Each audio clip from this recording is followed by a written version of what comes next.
দেখেন কতটুকু স্মুথ হয়েছে, সফট হয়েছে, দেখছেন?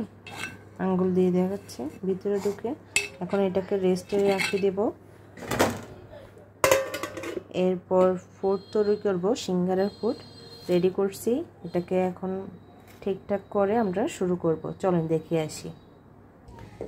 এখানে লবণ, মরিচ, হলুদ, জিরা সব কিছু দিয়েছি। একটু কষিয়ে পানি দেওয়ার পর আলু দিয়ে দেব। কষানোর পর আলু দিয়ে দেব, সাথে দিয়ে দেব ম্যাজিক মশলা, ফ্লেভারটা ভালো আসার জন্য। বানিয়ে নিলাম সিঙ্গারার ফুল। কত সুন্দর হয়েছে দেখেন, কালার, ফ্লেভারটাও খুবই সুন্দর আসতেছে। আবারও ফিরে আসলাম 30 মিনিট পর রেস্টে রেখে। দেখেন কতটুকু স্মুথ হয়েছে, দেখেছেন? অল্প অল্প করে কেটে নেব।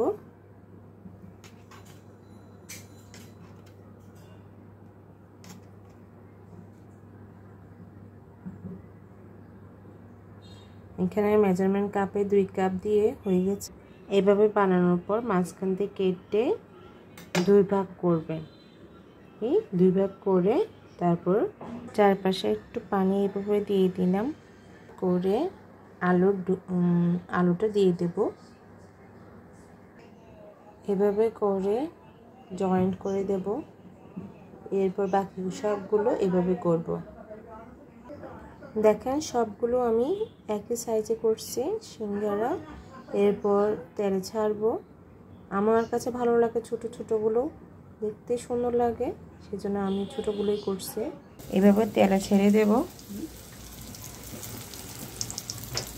অল্প আছে সুন্দর করে আমি ভেজে নেব, না হলে আগুন পোড়াটা দিলে কাঁচা থেকে যাবে। হয়ে গেল আমার সিঙ্গারা। এভাবে হালকা তেলে ভেজে সংরক্ষণ করে রাখা যাবে ফ্রিজে কয়েকদিন। বাকি সবগুলো আমি হালকা ভেজে ফ্রিজে রেখে দেব, সংরক্ষণ করে রাখবো কয়েকদিনের জন্য। হয়ে গেল আমার ঝটপট সিঙ্গারা। আর বাকি সবগুলো হালকা ভেজে ফ্রিজে রেখে দেব। আল্লাহ হাফেজ। সবাই সাবস্ক্রাইব করে দিবেন, লাইক করে দেবেন। সবাইকে আবারও জানাই অভিনন্দন। আল্লাহ হাফেজ।